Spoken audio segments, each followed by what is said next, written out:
Good evening, everyone. Welcome to the Air Shirley regular school committee meeting.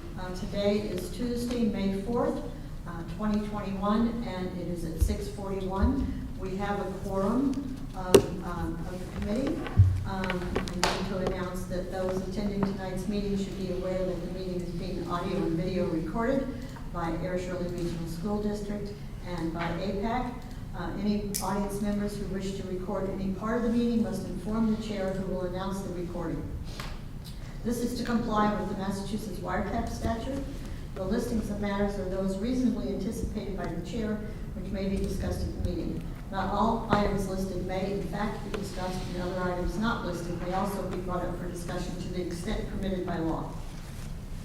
So I'd like to call the regular session to order.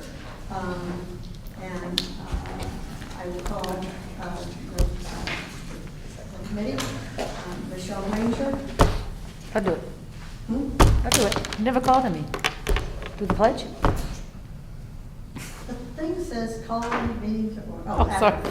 All right, you want to do that now? All right, here we go. I was going to do it after that. Oh, sorry. I'm one of those kids, you haven't called me yet in class, Joyce. I pledge allegiance to the flag. I'm leading it tonight. No, Joe and Mary can lead it.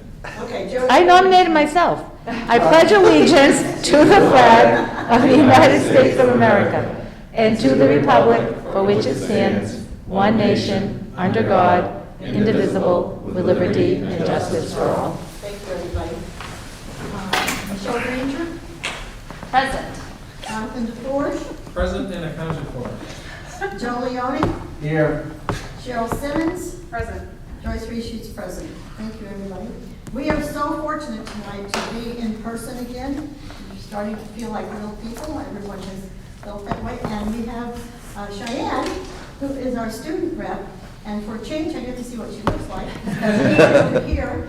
And she is going to fill us in on some of the wonderful student stuff that's going in the Shirley Regional School District. Okay, so AP exams started this week. I had my Cheyenne, since you're sitting apart, if you want to take your mask off, the microphones are going to hear you better. Okay. AP exams started yesterday. I had my first one today. Very long. We had commitment day yesterday as well, where for people that committed to colleges could wear their hoodies and took a picture for seniors to put in the yearbook. I have finally committed to a college. Oh, where? University of Pittsburgh, Johnstown. Nice. It took one thing off stress, and now we have to do all the paperwork and loan stuff, which, Stress. It just never ends. Another thing on the list. Something else comes up. After AP exams, MCAS goes, so it's a very testy month. Senior week is coming the week after we leave, so we leave seniors leave the 28th, so the senior week events will be coming that first week of June. So I don't think I'll be here for the first week of June meeting, because Mr. Christie has something special in mind for the Tuesday. And then, yeah, we have 3.5 more weeks of school for seniors. Woohoo! That's it? I think that's about it. Yeah. And the sports are going well, and we still have teams playing. And Yep. Volleyball ended a little abruptly, but we had one more game left, so it was fine. so that's good. Yeah, we had senior night, so that's good.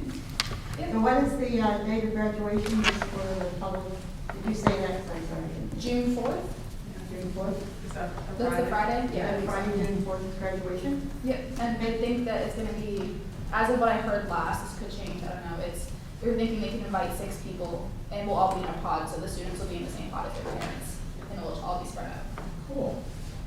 Awesome. Very You guys deserve to be together. Very exciting. I was very nervous if we were going to be split up half and half. Yeah. Happy that we can be all together. Yeah. And everyone wearing the same color. Yes, we're all, I heard maroon with white piping. Fantastic job by Yep. whoever was behind all of that. to The get that. GSA, I know Olivia Ostriker was running it very heavily, and so was the speaker. But that's quite an Yeah. accomplishment. That's Yes. a very good job. Yeah, if I can just real quick echo, I think that, it's absolutely wonderful for you guys guys and girls as seniors, but I think if it can hold as a tradition, right, you have had an impact now on multiple grades, and that's something that you should be very proud of. Yes. And is something that I think is amazing. So thank you for your class to support that, and we're one to bring it forward and to support it, so I think it's awesome. So. I very much agree. Anyone else would like to get some inside information from the high school? Just, yeah, curious. I know there's, I have a daughter that is in your class. She Yeah, doesn't yeah. tell me anything. So I ask her, and then she'll be like, yeah, well, I don't remember. So that's how my mom. Yeah, maybe I should just talk to you and everyone should talk to you. Yeah. Tell us the prom-ish celebration plans.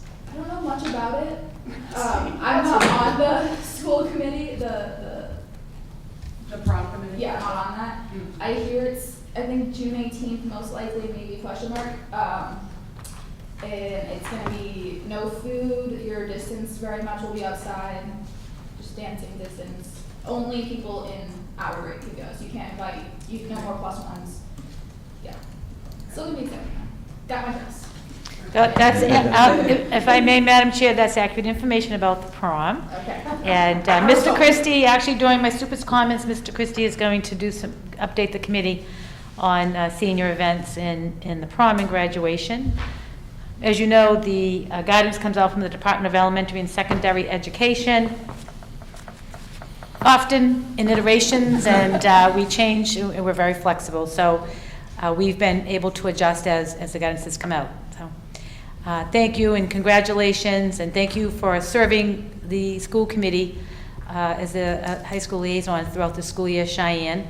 We really appreciate your enthusiasm, and you've had a special job, and nice on your resume. I forgot to put it on my first 3 applications. That's okay. I applied to 13, so 10 of them got it. Yeah, well, good for you. And I'm glad you're looking forward to, and I'm very happy that the seniors going to have some memories this year, and you're back. Are all the seniors happy to be back in school? I know some people are still online, and they're happy there's still the online option for them. Yeah. But it's been very nice having everyone in person, being able to see everyone. Yeah. Yeah, good. We're happy to hear that. Thank you. Well, that's fantastic, and we're very happy to see you. Not like us. So anything you would like to know from us, we know nothing, so it'll be a short report. Okay. I don't have any questions. If I may, just thank you for all your reports this year and infusing happiness and joy into our meetings. Your enthusiasm has been outstanding, so thank you. And I wish you nothing but the best of luck as you go to University of Pittsburgh, Johnstown. Johnson, yeah, just another location. Excellent. What major? Pre-occupational therapy. So I'll be going there for 4 years and then transferring to get my master's or PhD in something else, in occupational therapy. Okay. Awesome. Oh, A very lot of good. debt. Woo! Thank you very much. If I may chime in real quick, Mr. Christie would actually like to speak if you don't mind. Okay. Sure. Hopefully. Can you hear us, Spencer? Push the camera. That's it, right on here.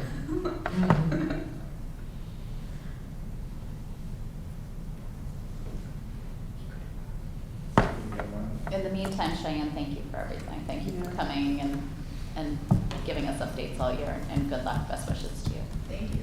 All our school committee meetings will be available via Zoom, so you can tune in No, it's a and business watch. lively one. I'll show you my dorm. Oh, that'd be cool. Oh, that'd be awesome. That would be great. I'd like to see a meal from the cafeteria. I would too. Yeah. You can rate the dining experience. Did you actually get to like visit out there, or did you have to? I didn't visit a single college.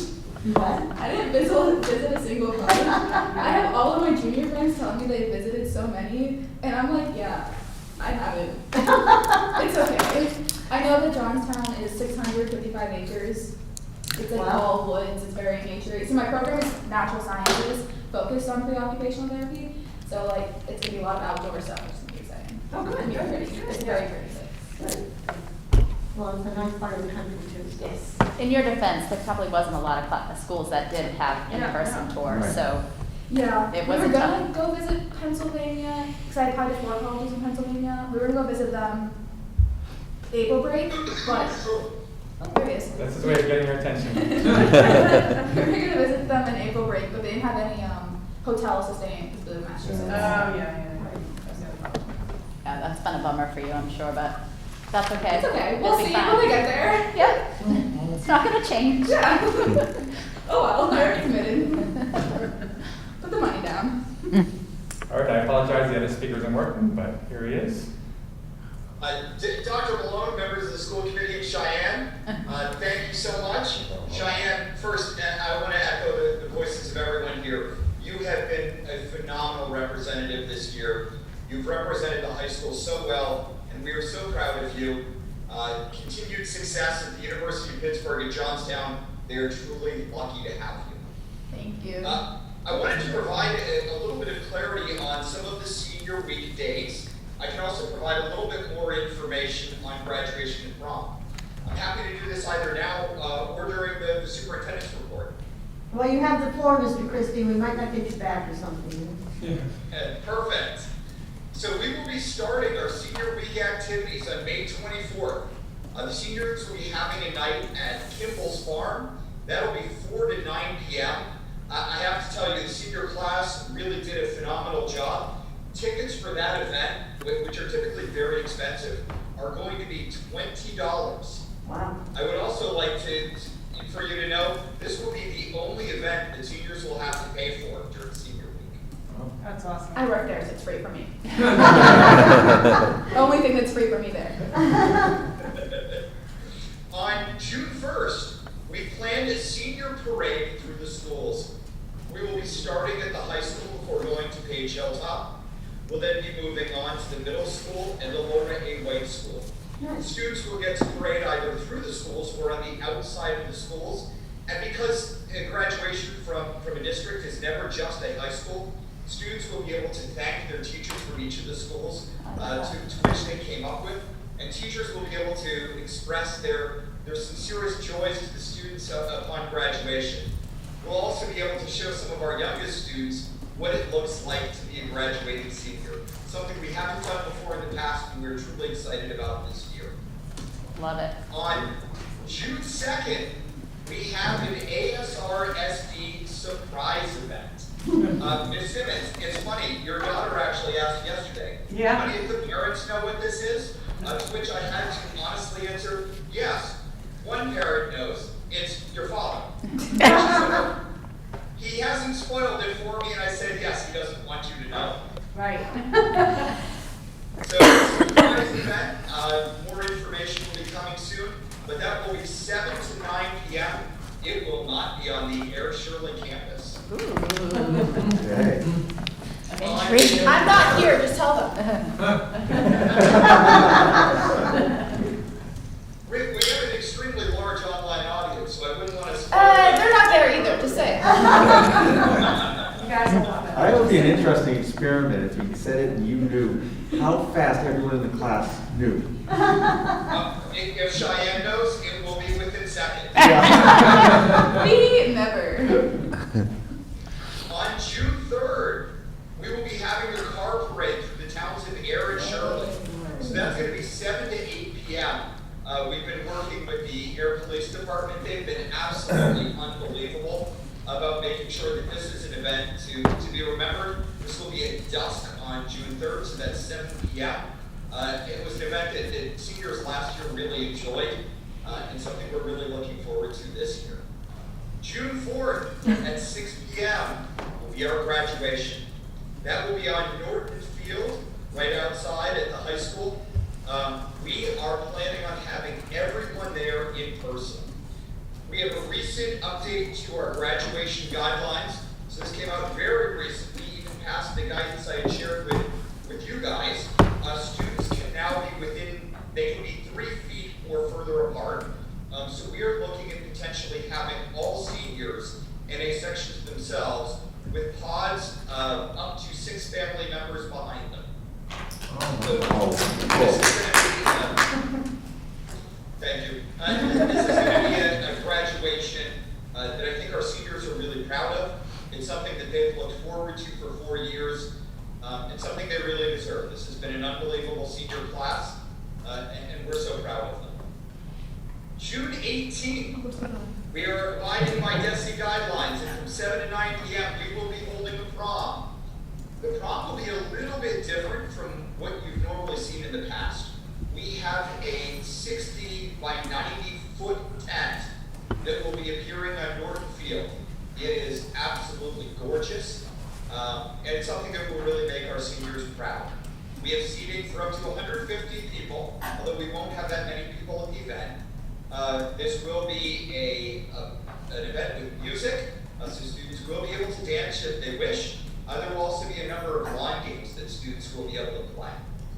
So many surprises will be sprinkled in throughout senior week activities to give our seniors that are attending those final touches before we send them off on their way.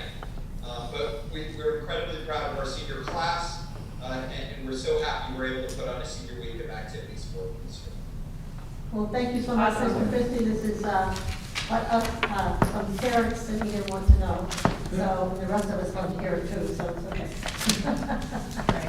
Thank you, Mr. Thank Christie. you. Thank you. If I can just add real Mr. quick, Christie. thank you for doing the parade again. I think that's a great way to show off our district seniors and let the community come out in, a great way. So I'm glad that that was something you've been able to carry over, and hope to see it many years to come.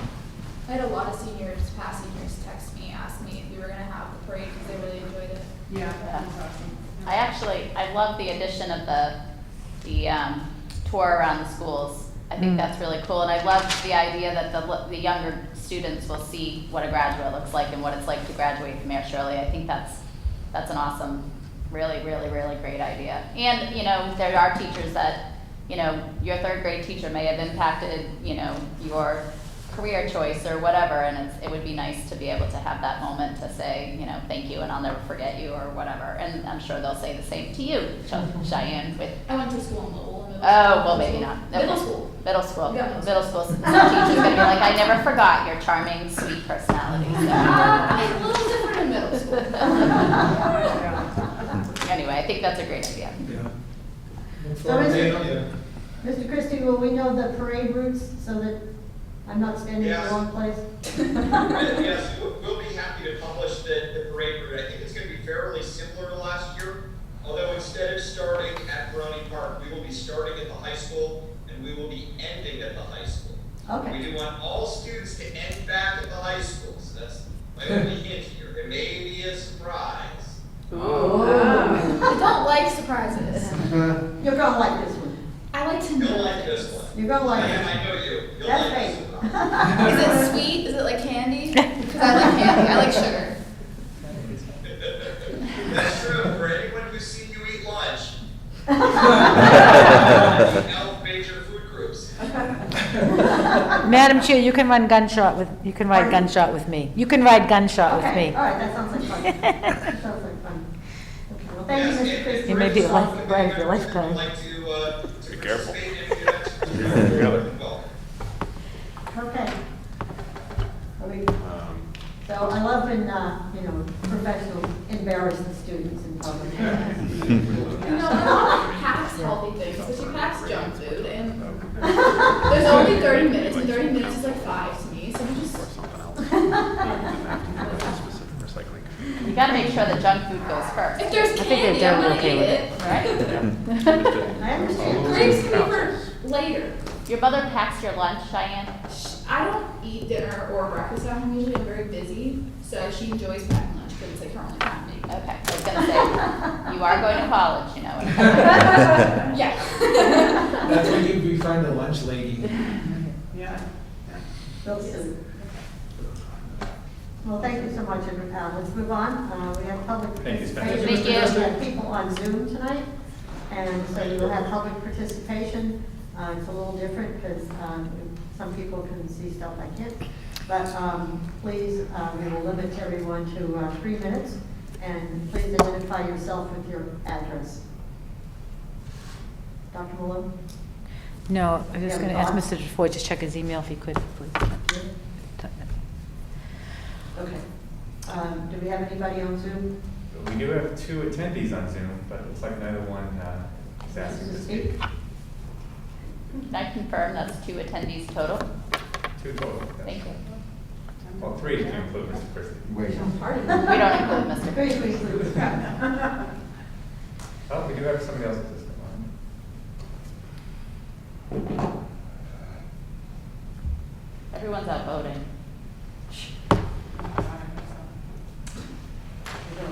Chair, at this time, nobody's asking to speak. Okay, so thank you very much. That makes us have maybe only 3 hours of agenda left, so that's not too bad. The consent agenda is very interesting tonight because we have a number of minutes to release. And just so that we don't rush through them and then someone forgot that they wanted to speak to some item on it, I will read all of those slowly, which normally we just have 1 or 2 and or maybe just 1. So if everyone got the new minutes that came out, should I title those? That's okay, never mind. Regular session, right. So consent, included on the consent agenda tonight is April 6th, 2021, regular session minutes for release. I'm going to go slowly, so if anybody has anything, please jump in. April 13th, 2021, regular session minutes for release. April 15th, 2021, regular session minutes for release. April 20th, 2021, regular session minutes for release. April 27th, 2021, regular session minutes for release. April 28th, 2021, regular session minutes for release. April 29th, 2021, regular session minutes for release. Those last 3 were interviews, Correct. is that correct? Okay, so the last 3 that are there together, which was last week, the 27th, the 28th, and the 29th, those were all interviews that were broadcast as public, all public meetings. Okay? Thank you. So then, and I know people object to this, but I think it's good for people to hear the numbers, even though we did make that change faster. So we have a warrant memo, the date runs from April 2nd, 2021 to April 23rd, 2021. We have AP warrant 1131 for $662.07. We have warrant number 1132 for $530,658.64. We have AP warrant number 1136 for $714.90. We have AP warrant 1137 for $403,277.67. We have payroll warrants then dated from the 9th until the 23rd. We have $734,256.13. And we have AP warrant number 22, I was doing good for a minute ago. $740,455.55, and the 5's in there. And payroll warrant dated 4/23, $22,230.98. I would entertain a motion to pass the consent agenda. So moved. Second. Been moved and seconded. All in favor? Aye. Opposed? Abstentions? That is unanimous. Thank you very much. Okay, we're lucky tonight to have some wonderful figures from Mr. Plunkett. So, he's our business manager. An update on the FY22 HWM budget. Mr. Plunkett. Yes, Madam Chair, that's the House Ways and Means Committee. That's the second version of the FY22 budget. And you can see at the lower right, the table on the memo.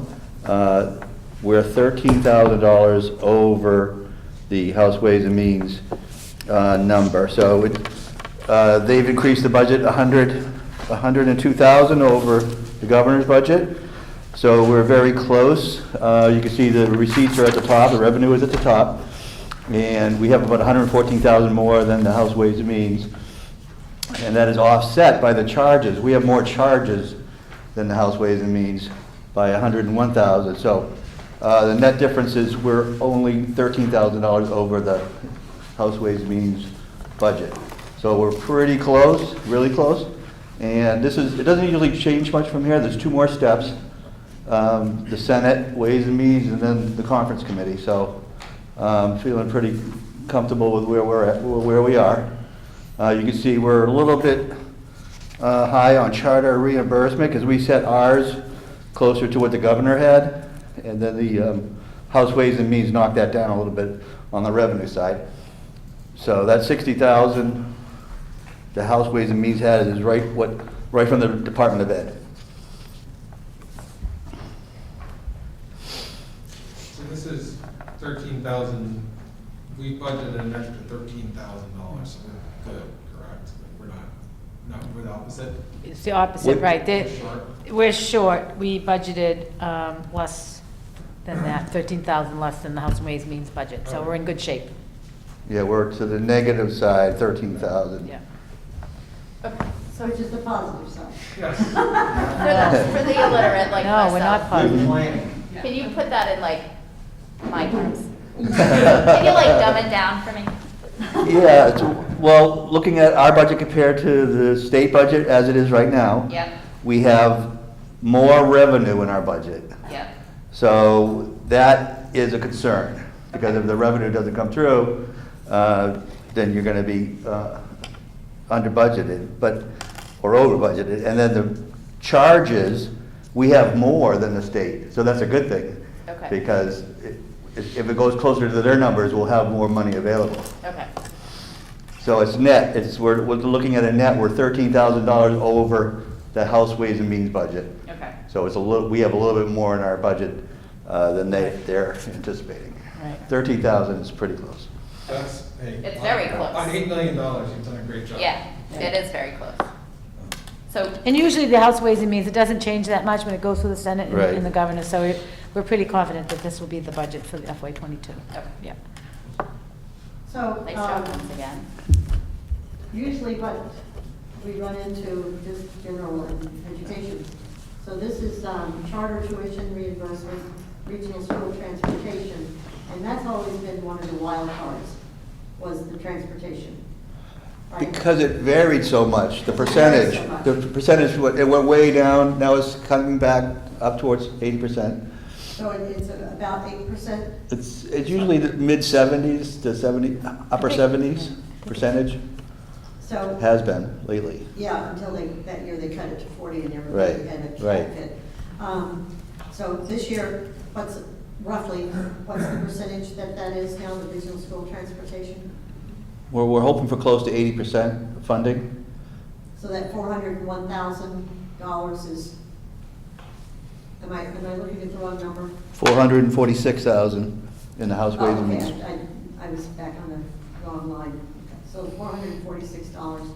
So, and there's a chance that will go up, because I know that's always the one, like suddenly they do whatever they want and we're standing with our hat in our hands. With the pool of money that's been set aside is split between all the districts throughout the Commonwealth and the charter schools. They get a piece of it now too. So that's why that percentage always changes a little bit.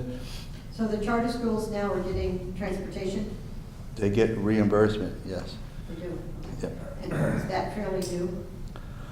There was a Um, time, I mean, I maybe a while ago and I just missed the change. Well, since the charter schools came on the scene, I think they were lobbying the state, so it's probably been at least 10 years. Very interesting. Well, thank you. Anybody have any other questions on this that they would like to add or ask while we're here? Again, say thank you for your shooting and great, right around the bullseye there. Thank you. You're in the red. No. Oh, don't say it's in the red. No, yeah, I don't even know what a bullseye looks like, but I'm thinking, that second tier there, you're right about there. Depends how big you make. I'm sorry, I'm like tired from you guys being silly. I think we all are. It's okay, it's fine. After the week that, couple of weeks we've all had, silly as deserved. Yeah, Like, you're this room is 2 like weeks. part of my dreams. Anybody else, any questions on the Ways and Means budget update? This is great. Great to know. Thank you. Thank you so You're much. welcome. And so also we have another nice item, well, COVID's not nice, the grant stuff is interesting. COVID-19 grant update. Yes. So I put together another table, I know you love the tables, outlining our 4 COVID grants that we received in FY '21, totaling $984,000, of which we spent $739,000. Some of the items are listed below. Below the table, there's a list of the things that we have purchased with those, from those grants. Most of it is technology, PPE, plexiglass, the tents, everything that had to do with COVID, remote therapies, extended school year services, and supplies. Of the 3 federal grants you see for FY '21, the ESSER one, we have about $164,000, almost $165,000 left. And the ESSER one grant runs through, the ESSER grants are multi-year grants, so they're going to be around for a while. So the ESSER one expires on September 30th, 2022. And the ESSER 2, which you see down in the lower section, 2 and 3 are coming in FY '22. The ESSER 2 expires on September 30th, 2023, and the ESSER 3 expires on September 30th, 2024. So, and grand total is $6.7 million between these 6 grants for the district. So I'm going to add a little bit about the grants. The ESSER 1 with the balance of $164,856. We're going to write an amendment. Mr. Tebow has informed us that we need to purchase new Chromebooks. 2 reasons. The ones that we have are in a 5-year cycle, so they need to be replaced. And the ones that the teachers have are not, need to be upgraded. They're not efficient for instruction. So we're going to use some of that money to start purchasing some of the replacement Chromebooks. And the ESSER 2 that you see, the 1.7 million grant, we're going to write that grant next week. As you know, Mary Beth Hamill is the grant manager, and we work with the administrative team to ask them things that they would like to see in this grant budget. A few of the things that we're going to definitely carry over are the long-term permanent subs in the buildings. They work very well, and so we're going to carry that forward into this grant. We're going to hire some additional staffing around the learning loss, providing reading services in the elementary schools. So there are kindergartners who didn't attend kindergarten, and the Department of Education has informed us that we should not be retaining students. They should go right to 1st grade.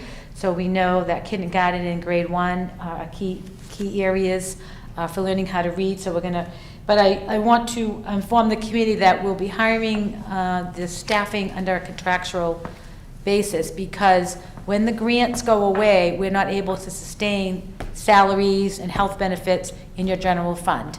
So we'll be looking to hire teachers, reading teachers, but at an hourly rate to support learning in the classroom. So I will have this grant written. It has to be written by July anyhow, so we're working on that. And we have other things that ABA specialists and therapists, additional professional development, math interventionists, and these are things that the leadership team put in for, a clinical interventionist.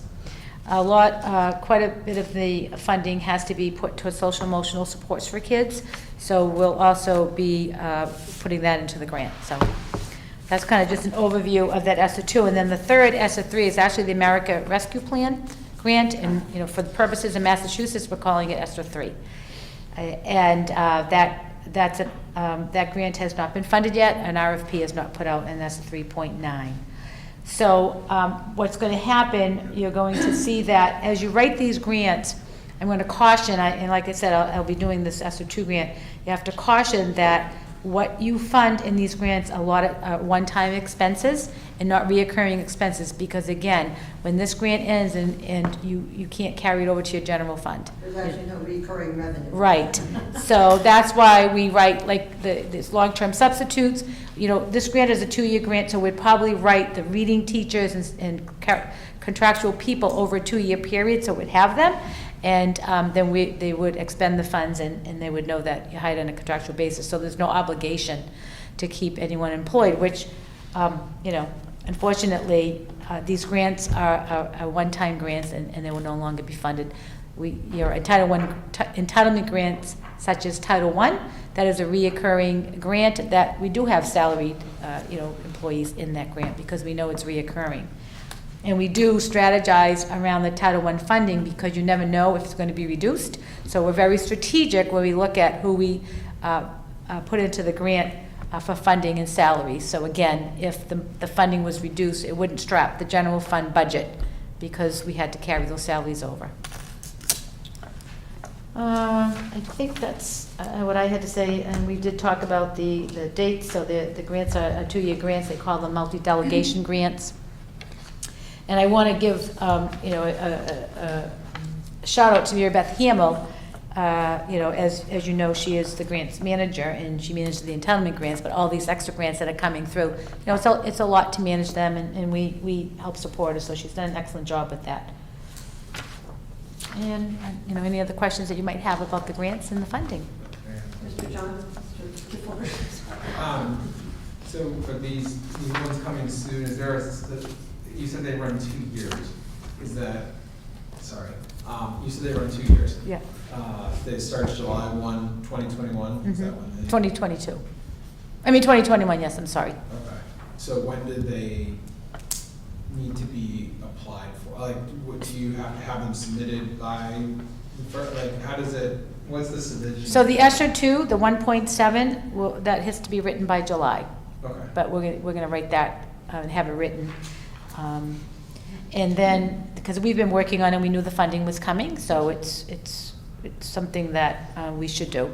The ESSER 3, or the American Rescue Plan grant, has not been funded yet. There's not an RFP. I don't know, they haven't said when it's going to be out yet, so that'll be something that probably won't get written until, you know, maybe when the new superintendent's on. Okay, and I think that's sort of where I was leading with my question, was how involved does that person, what was the timing, so could that person be involved? Yeah, that person would be, and when you write grants, you can amend them, depending, sometimes things change, or funding is less, or, you know, sometimes you can't find staffing, you know, all of the districts in the Commonwealth are gonna be looking for interventionists, you know, reading and math, you know, mathematics, so the sooner you get out front and you post these positions, the better chance you'll have of securing people, so that's another reason why.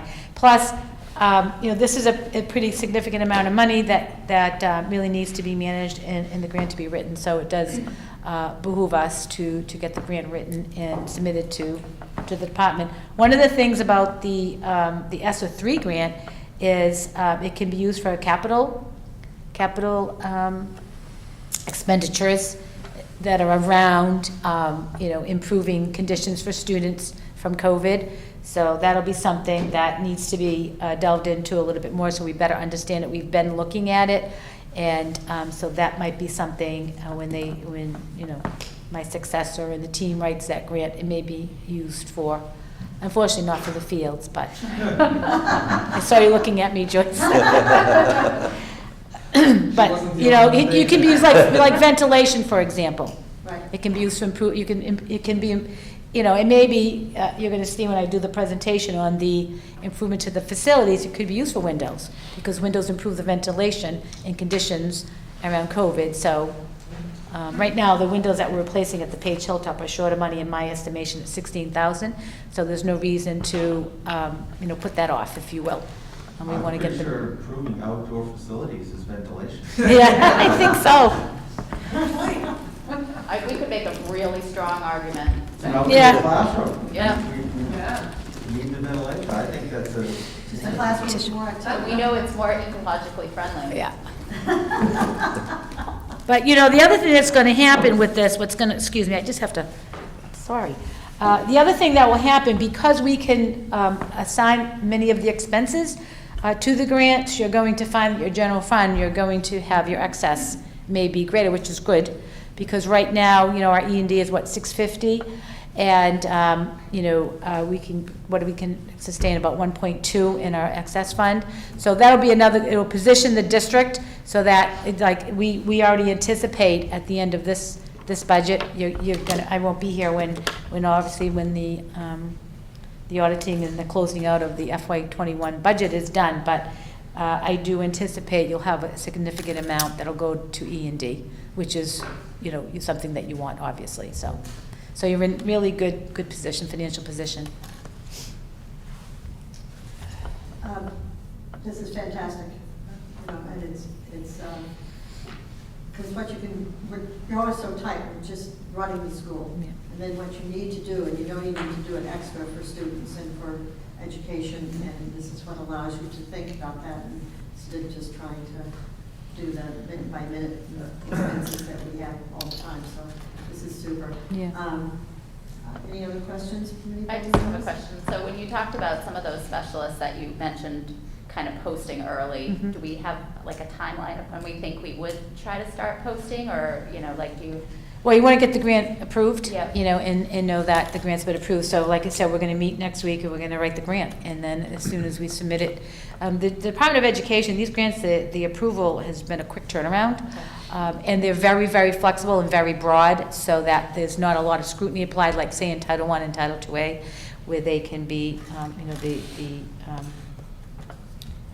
the charges, you know, are required, and you have to follow formulas and things like that. So I expect a quick turnaround, and then we can get the jobs posted. But we can still, like every year, we post for anticipated openings anyhow.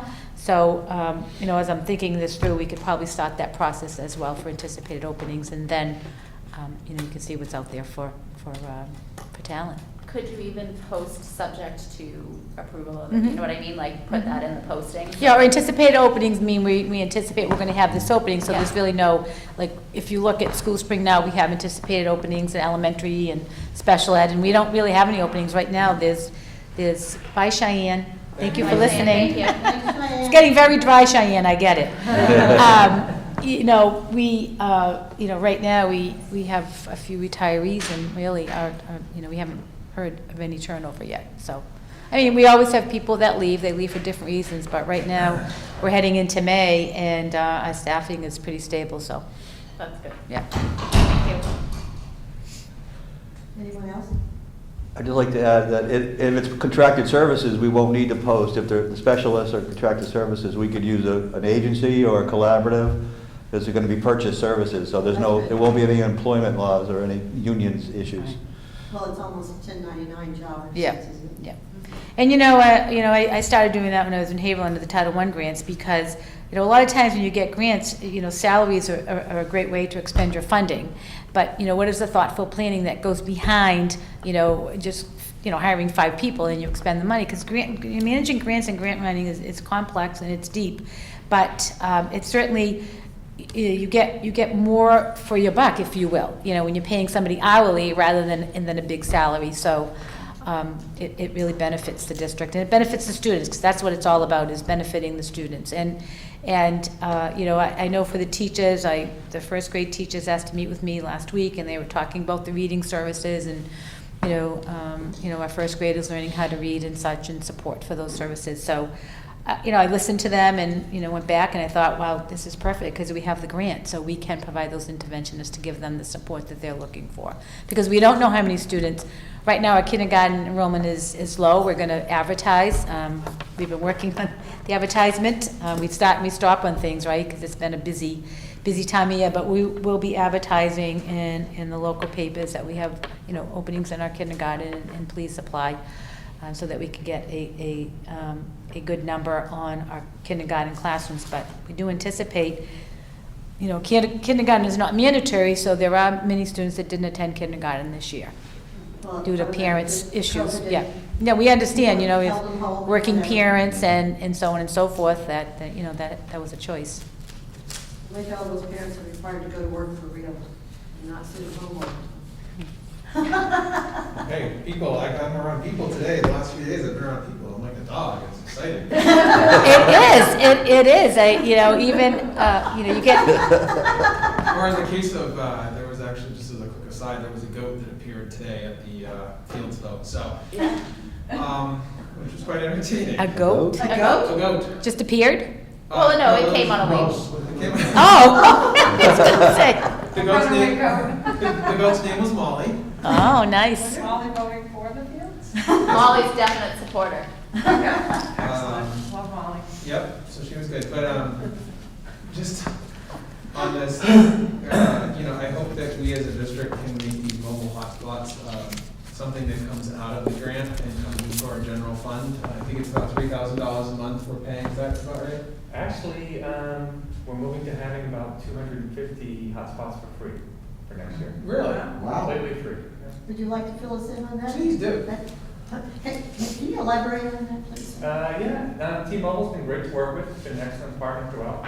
And they came up with I think they call it the Million Something Project. Yes. So we approached them and asked if we could do something with our existing hotspots, trade them in for the free ones. And they basically came and said, we'll give you qualify for 250 free units. There's a limited amount of data that's available, but Yeah. even if we go through 50 hotspots for 50 families, we can still turn them over and have plenty of data available for everyone. So those will be coming in probably the next month or two. Wow. Fantastic. Yeah, and I think I've talked about it before, like, I think that that's a great, similar to free lunches and free breakfasts. Sorry. Mobile hotspots to allow people to get online. I think you talked about at 1.2 people applying for jobs and even, concurrently to help not only students but families. I think that's just an outstanding thing, and I'd really like to see that if we can, we'll put it, whatever the cost is, if it's reasonable, put it in and certainly reach out to families who we think might need it, and even we can work with Xfinity or whoever, local internet providers as well. If that's a better option for someone, that would be great, similar to what you're talking about. I know Comcast has the Essentials program, but even if they could do something for free, that's awesome. And great for T-Mobile for donating that. We definitely stepped up. It's really helpful. So when is that, did you say it's going to be at the end of the month or next month? What was that? When we get the units in. And I Wow. think we have them for like 4 or 5 years. That's been going for a while. Well, that's what's needed. That's basic, right? So that's fantastic. Yeah, that's That's great. fantastic. Anybody else? I- Why don't you want to say something? Go ahead, John. I just had one more question, and maybe you might cover it in your superintendent's report, but the free meals. I was just going to say that. I actually didn't put it in, Jonathan, but you reminded me that the USDA has extended universal meals to all students throughout the country through the end of next school year. That's Wow. Yeah, That's awesome. Yeah. not awesome when you've forgotten how to make a lunch the day before. There's on occasion where my daughter has needed a lunch, and I'm like, I don't know what to do here. But I think that's another wonderful thing. I know, Joyce, you and I had a conversation years ago about trying to finagle it into how could we make it so that kids could get free lunch? And it's unfortunate because it becomes the first thing that you would ever have to take out of your budget because it is so expensive if you're having a budget issue. But, I think it's great that we can offer this. And it's funny you say that because I know of a school system, and it will remain unnamed, that they're not serving lunch. Even though the students are back, what they're doing is they're offering the students a late lunch, and they took the lunchtime off the day, the schedule for the day. So instead of getting out at 2 or 5, the students are getting out at, it was around 1 or something like that, and then they would go home and eat lunch because they wanted to avoid serving lunch in schools. So I thought, well, we took the hard way and figured out how we're going to serve lunch. Yeah. When you think of at least older kids, they often don't eat breakfast. Right. That's a long time. to I go know, without I know. eating. Yeah. I get cranky after. Yeah, this is at a middle school. And I don't say it to criticize, I don't know what their conditions were. Certainly everybody has, I don't talk about somebody's house, other else's house, but, my thought or my reflection when I learned was that, we figured it out because lunch was lunch was a linchpin for a lot of districts of bringing kids back. That was the real Yeah. difficult piece. And even, you know, when we brought back everybody full in person, we had a plan, and we were ready to serve lunch to all students, so. So you think there's some motion now that actually they have finally figured out that kids can't learn if they're hungry and do things like that? Oh my God. I mean, I would think putting it off and, you know, we all get to it until we automatically like, can we have lunch now? You know, 'cause, I mean, that's just natural flow. But these kids eat breakfast, they get on the bus pretty early. You know, so I would think they would notice the difficulty there. Yeah, I would think so too. But- Well, you know, and I'll just leave you with a observation, having worked in schools all of my life. There's something about being at working for adults that you graze. You know, I don't graze at home, but at work, education, and your brain power, you are hungry. Correct, Michelle? Does Dr. Malone graze? But, you know, really, you get hungry, you know, people are looking forward to lunch, and people, you know, you often say, I can't hold off to lunch, I'm starving, you know. Yeah. So, Well, they eat so Mich- early. you know, Yeah, Cheryl. I'm a grazer. I Yeah. have a refrigerator, a microwave, a toaster oven. Yeah, you know, it's just, I'm not allowed, yeah. But it The- actually is worse when you're retired. you graze more? All day long. Oh, The refrigerator is like an extension of your arm. It's constantly open and you're looking around. Oh, geez, If Joe, you're not thanks. busy doing an activity, you're Yeah. looking for something to do. Look what you have to look forward to. Yeah, jeez. I think that was one of the comments on why everybody has gained weight is working at home because the refrigerator was too close. Yeah. And my husband was at the physician's office and was referring to what's happening. And he says, everybody has gained weight. So It's the COVID-19, but It's 19 the pounds. COVID-19. 19 pounds, not. Yeah. So, I'd just like to go back a little bit because I don't, you know, when people hear these numbers, they sound big and they sound awesome, and to us they are.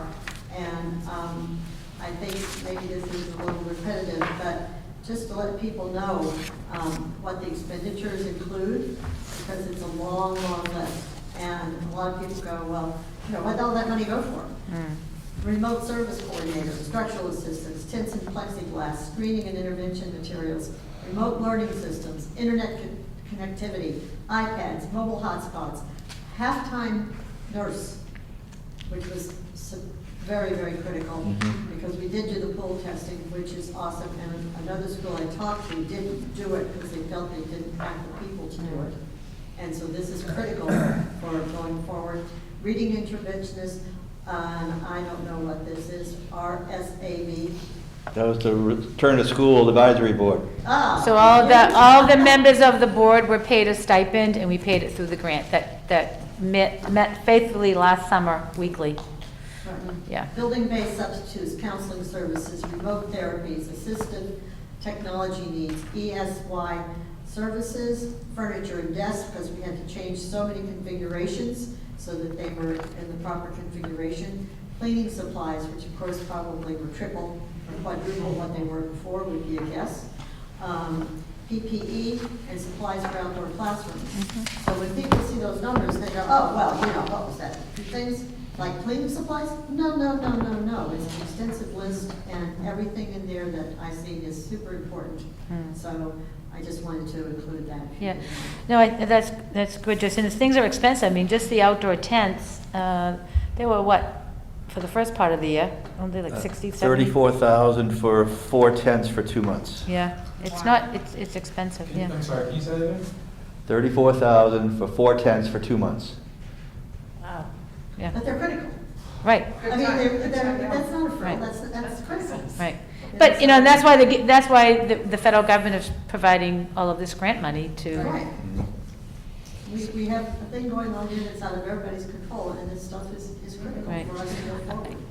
One thing I'd like to inform the community on, when you mentioned the nursing, so yes, we paid for a .5 nurse in Renee Payne as a full-time nurse leader, but the 4 nurses and the nurse leader are in the general fund now, because you want to sustain that. That is important to have. You know, I've been here, I've tried 4 different models for a nurse leader, and none of them worked, because everyone said, I can't do this part-time. There's just too much work to do.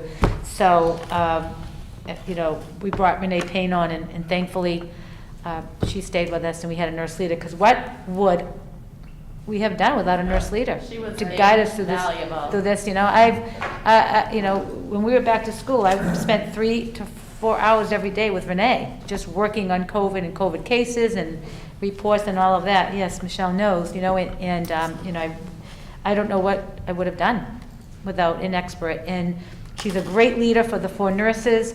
There was a lot of things that needed to be improved, and the nurses were great, but just systems and things like that. So that is in your general fund now, and then that way, and it's able to be sustained, and it's the model that you want. Yeah. So thank you. Yep. So much for all this, guys. Yeah. People need to realize it's Yep. how good, I only brag about us all the time. So, don't get me started. Well, thank you guys. So, superintendent's report? Sure, thank you. So I have breaking news. The A.S. Shirley Regional High School is a winner. For the 4th year out of the last 7, the A.S. Shirley Regional High School has once again been named a 2021 Best High School by U.S. News. Yeah, national ranking is 2,727 out of 17,857 high schools across the country, putting us in the top 15% nationally.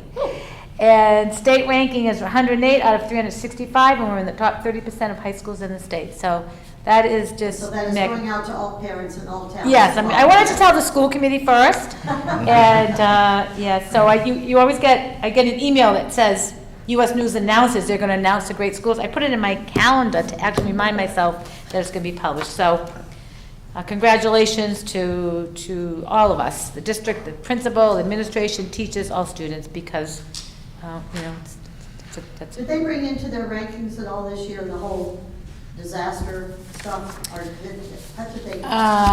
No, they didn't. I actually have the report. I can send you can go onto US News if you Google it and you look up best high schools, and it'll give you the ranking information and, you know, the stats about our school. So is it based on 2020 stats? Or like the class of 2020, or? Yeah, so it would be, so they name 2021, right? Yep. Like they rank you on how many students took at least one AP exam, passed at least one AP exam, mathematics proficiency, reading proficiency, graduation rate, things like that, and they do a calculation, and they give you a final score. So, yeah. Just an update of the 2021 MCAS. I've been sending quite a few communications out to our families. Just a reminder that the competency determination, when we use that term, it means graduation, meeting graduation requirements. So we have local requirements that the high school has. The students have to achieve so many credits and courses and all that. The state also requires that you pass the MCAS, but the competency determination has been waived for the grade 11 students, and they just have to take what they call course equivalencies in ELA and math. The science requirement was waived last year for the current 10th graders, and they had to again demonstrate course equivalency. The current grade 10 students here at the high school are required to take the ELA and math MCAS assessment to meet graduation requirement. They must come in and take it in person. There is no remote option for our 10th graders. So we worked with Principal Christie last week. We got quite a few communications out to the families last Friday, and Mr. Christie did. And at this point, everybody seems to be cooperating for those remote students that have to come in to take the MCAS. Grades 3 through 8, they will be taking the ELA in math. Grades 5 and 8 have the additional test in science. They do have a remote option. We sent out a letter, I sent it out on yesterday to all of the remote families in grades 3 through 8, informing them that they do have the remote option, but we are strongly encouraging our families to send their children in to take the test, because we cannot support them with the technology at home. It's just not, you know, we don't have the support to do that. And as of a little while ago, I resent it today again. We had about, 38 respondents, and most of them are coming in to take it. We also wanted to provide an option for transportation, because I was thinking, well, if you are remote, fully remote, a parent's working, whatever their options are, so we offered that they could take the bus to and from school.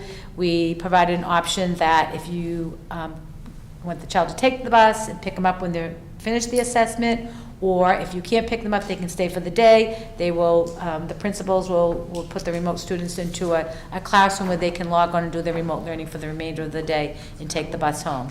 So we offered a lot of options, and so far, most yes. There's a few opting to take it at home, and that's fine.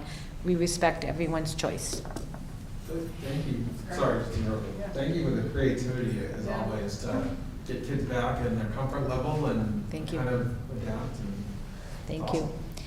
And just reminding, I did have one family write to me about opting out. There is no opt-out. It is a federal and state requirement to take the assessment, and we are dependent on funding from that assessment. So, but certainly if a parent writes and says, I'm not having my child take the assessment, then that child won't take the assessment. But most are agreeing. We're looking at it as a diagnostic tool. I think, I'll be around in August, I hope. Unless I find some Hollywood comes along, Joe, and says, California, here I come, right? Well, you don't have to, New England Studios. Yeah, there you go, right over in Devon's, yeah. But, it's going to be really interesting to look at, the fully remote students and how they perform compared to the students that have been in person and even the in-person students. How well do we all do around teaching and learning? And fortunately, it's not going to be used for accountability purposes. Some people feel, well, you're still going to publicize the data and people are still going to compare districts, but you're going to have that no matter what you do. Right. So, again, back to the opening of schools. As you know, it's been very successful. Teachers were really happy with our plan that we all came back on April 5th. We're in for 2 weeks and then had a vacation because, as some teachers remarked, they said, it's like September all over again. I didn't expect the routines, and, people were really spent by the end of the second week. So, and for all the administrators, everybody really, it was the first time, and I've said this publicly and to my family, the first time since February, when I started closing the after-school programs, that I can honestly say I didn't have a burden, like a huge weight to think about or to plan for or to worry about, or how are we going to do this, and rolling it out, and that was true for not just me, for many, I'm sure. And I certainly got an extra step, in my gait, and feel like I'm back to me. Everyone came back from vacation. Our pool testing, we continue with that weekly. We've been having some positive pools, and last week, Department of Education, actually the week of April, wasn't as peaceful as I thought, because they sent out a letter on that Monday and said, we're gonna change the close contacts, and you're not a close contact within 3 to 6 feet. And I thought, okay, now what do I do with this? Certainly, I said, I'm not rushing to act upon this. And we waited, and because it was also couched with, Department of Public Health does not support this. They're still supporting 6 feet. So I said, that's not going to go over well. And then we received another communication, I think after we were back in school, that now the Department of Public Health and the Executive Office of Human Services are supporting that we would still identify an individual as a close contact if you're within 3 to 6 feet, but you no longer have to quarantine. So today we did have one positive pool, and we had 3 students that were close contacts within the 3 to 6 feet, but were not sent home. Parents were contacted. We still contact parents. We still say watch for symptoms, but they were not sent home. And parents, I didn't get any feedback or concern, to me or Renee on this from parents. I think a lot of parents are thinking now, I need my child to stay in school, because now they're in school and I'm working and such. So we'll see how it goes. The first 2 weeks that we came back and we were within 3 feet. I mean, I'm sure you all, get to read it, but we had like 27 close contacts, and then we had 28, and we tracked them. Renee, she called every family, and none of them contracted the illness. So I was waiting to see, do we have evidence to say, if you keep your mask on, which we find is the key piece. So, but everywhere else in the buildings, they're still maintaining the 6 feet when they're walking, in the lunchroom when they take their mask off, and other areas. So we're still following all the other protocols in place.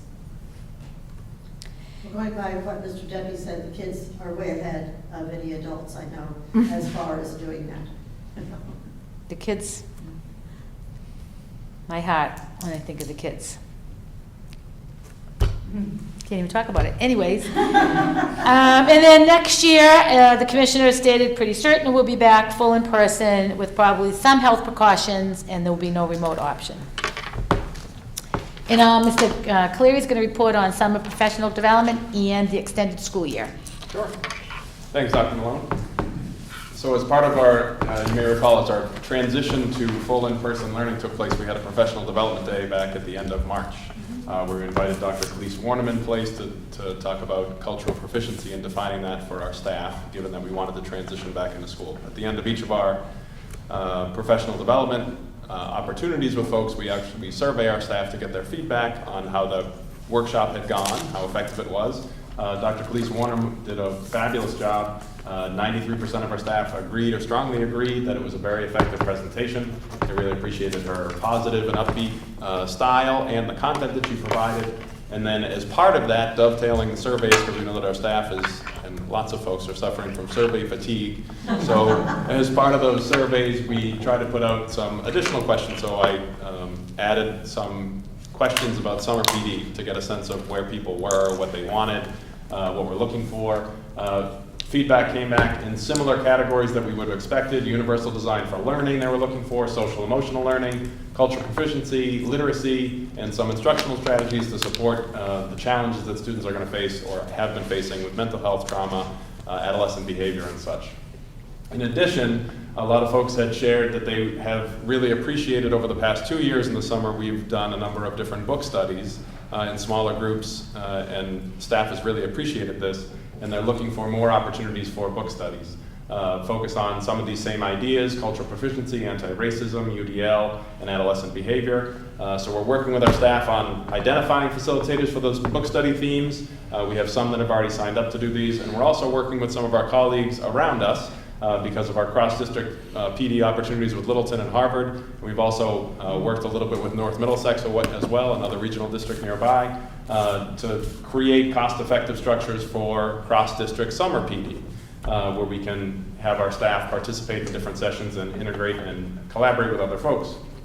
So once we've finalized the identification of facilitators, we'll be publishing the summer PD catalog. I'm hoping that'll take place within the next 2 weeks.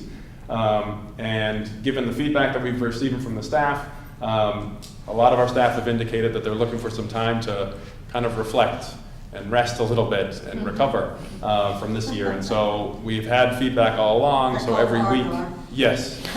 So every week this year, we've been putting together kind of asynchronous, which is independent, not time, not live, in-person professional development. We've put together those options for staff all year long. And so we anticipate that our summer catalog will have a lot of those opportunities as well for people to develop their own path, keeping with kind of our idea of universal design for folks. In addition, in terms of summer, kind of save the date, our 4-week extended school year summer program that's scheduled to run from July 8th to August 6th. That will take place Monday through Thursday for 8:30 to 11:30 each day. This will include our extended school year for students with disabilities, so in our special education program. In addition, we'll be running our Power Up program, which is a Title I funded program for students in grades kindergarten through 8. And we also run a credit recovery program for our high school students, which we support with an Edgenuity platform, an online learning platform with instructional coaches to support individual kids. We're right now in the process of reviewing all the student data to identify the students who are eligible for these programs, and we anticipate to be notifying parents of this information within the next 2 weeks as well. And we've had a lot of success with these programs in the past. If you recall, last year we had these programs remotely. Our extended school year for students with disabilities was held in person, and this year we're transitioning back to having these programs to be in person for our kids. More information will be forthcoming from me and also from Tara Bozak, our Director of Special Education.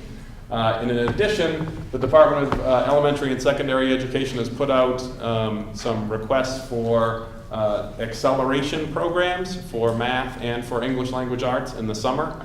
We're waiting to see the grant proposal that's going to come out to see if it's going to be something that's going to work for us, because we've been talking about for the past couple of years potentially starting some boot camps the week before school starts, looking at August 23rd to the 27th as a potential opportunity for that. So I wanted to give you that update about summer planning. Yeah, and the other thing I wanted to, so our English learners would come into the Title I, but we're trying to really start just a summer school extended learning for those students. So right now, I think we have a program for our entering kindergartners and first graders, our students that are, because when we look at our data and our achievement data, our English learners, we do have a gap. So Mrs. Hamill is working with some of the other teachers to hopefully to convince them to just work with our English learners during the same time frame of our summer program. So if I have a question, anybody else has something? Thank you, Ms. Go ahead, John. I was going to ask about the, I do forget. so through the search process, we've heard a lot about social emotional learning for kids, but we've also heard a lot about for our staff. Is there any sort of plans to do something, I know you talked about R&R, and that's absolutely wonderful, but is there anything further that we can offer staff who might just need something a little extra? Like, I don't know if there's great YouTube series or as simple as that, or if there's someone they can come in and do some sort of workshop with the staff to just say, this is something that's worked for us, or whatever. You get what I'm talking about. Yep. We've done, so short answer is yes, we're looking into it, for sure. Longer answer is we've done some of that this year. And in the past couple of years, we've offered mindfulness opportunities for staff, workshops to kind of help support our staff. In addition, we've done a couple mindfulness and self-care workshops this year as part of our early release PD options to make sure that we're keeping folks abreast of that, because a lot of the times when we talk about social emotional learning, we spend a lot of time talking about the needs of the students, as you said, Jonathan. Yep. And sometimes it's difficult as the adults if they're not ready. And so a big part of that is important to make sure that people are taking care of themselves. So it is something that I'm definitely looking at, and I've had this conversation with Lorraine Wilson, our Director of Equity and School Counseling, around this as well. Awesome. Thank you. That's huge, right? We want everyone to be here in good mind, and it's okay if you're having a bad day, call out, take that time, because it's important to be mentally ready to teach. So that's awesome. Thank you. You just reminded me, I wanted to put a wellness room in each school for staff prior pandemic. And so we never did it. Actually, Beth Foley, remember Beth Foley, our psychologist with Doug, her and I were working on developing like a wellness room. He's shaking it, I know, in each building. And this was prior to the pandemic. And of course, the pandemic hit and the wellness room did not happen. But as I'm listening to you speak, Mr. DeForge, that would be a good grant expense to develop a wellness room. I talked to Lorraine about it, and she called it a Zen room. I said, that's an even better name for the room, to have a Zen room, where, it's a place where people, yeah, not a teacher's room. So teacher's room, It should be chocolate. yeah, well, music, comfortable, seating, some white lights, like things that would really relax people, because when you're in a teacher's room, the machine's running, you're running off paper, someone's running off paper, someone's doing this, Joe, right? It's not really that peaceful. Teachers' rooms disappeared. They really did. Teachers are too busy to be in teachers' rooms. Teachers, They don't even eat lunch. free periods. I know, they don't even eat lunch, but Were with kids, and free time was planning. It was a phenomenon. It was big when I first started. The Yeah. teachers' room, and teachers would hang out, play cribbage, do different things, or I know. gin, Yeah. not gin, but bridge, and then all of a sudden it was like no one was in the teachers' room because Right. people were working. So bringing back a wellness room for people to just go and diffuse for a little bit, Right. I think is huge. yeah, so thank you for reminding me, so we can put it into the grant to buy all So the I things think that we we want. need We to gotta identify a call it space. the Sorry? You have to brainstorm what you call this, because Will, this makes me think I have to be sick to go. Zen. Well, Zen Room. So Lorraine came up with the Zen, I think I had called it something else. I can't even remember, because Beth Foley, her and I were working on it, and she was gonna help me with it, and then, you know, we all know the history, so. And then I brought it up to Lorraine and asked her to assist, and she called it the Zen Room, and I said, that's a great, you know, a great name for it. Right, go in the room, and get your Zen.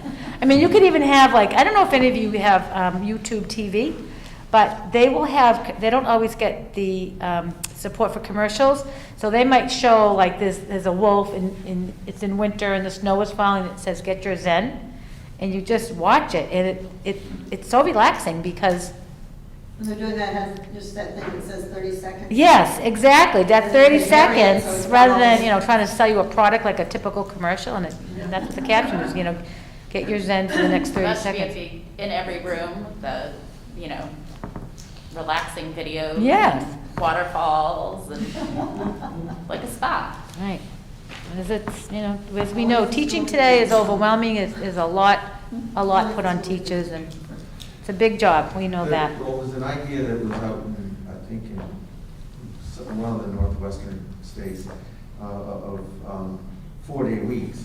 And, you know, and it's probably an idea that is way off in the future, because there's a lot of people that just don't think that that's feasible with their work schedules and whatnot. But, I mean, if you really want to talk about the social emotional needs of our faculty, a 4-day week is something that is really, really viable in that you know, atmosphere, because you're taking a lot of the stress off of them 1 day a week, students as well, a day to recoup in the middle of the week. And, but I know it's an idea that's probably. Well, no, it's right here in the East Shirley Regional School District, because in our business office, during the summer, we go to a 4-day schedule. The admin assistants like it, they put in, you know, the extra time, and I let the staff know that we're closed on Fridays, and so Fridays and Saturdays and Sundays, and they really appreciate it. Every year they ask, can we do it longer in August? I'm like, no, we have to come back. Right, Sure. Michelle, Facts.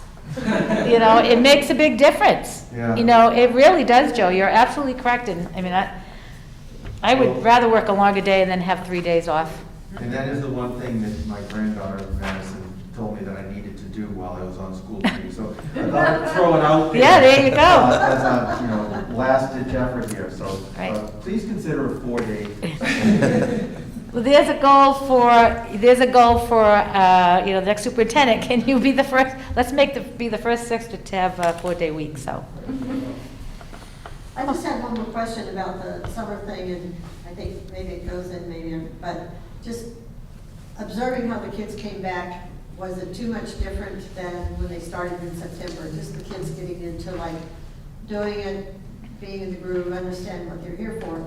And are there kids that we should try to identify who are having a special problem that somehow we could integrate them? And there will be kids who wouldn't normally be identified as needing the summer help, but we'll see them and know that is there some way we can integrate them into that summer? Is it pretty limited fund-wise? You know, it won't be all the kids, but you know that there's going to be a couple that wouldn't necessarily be identified otherwise as needing something extra this summer, like vacation camp, or call it what you want. It's something that's, you know, I don't know if that's even feasible, but I would kind of imagine that it's going to be necessary. So. The design of the program, certainly for K-8, is meant to be around skills.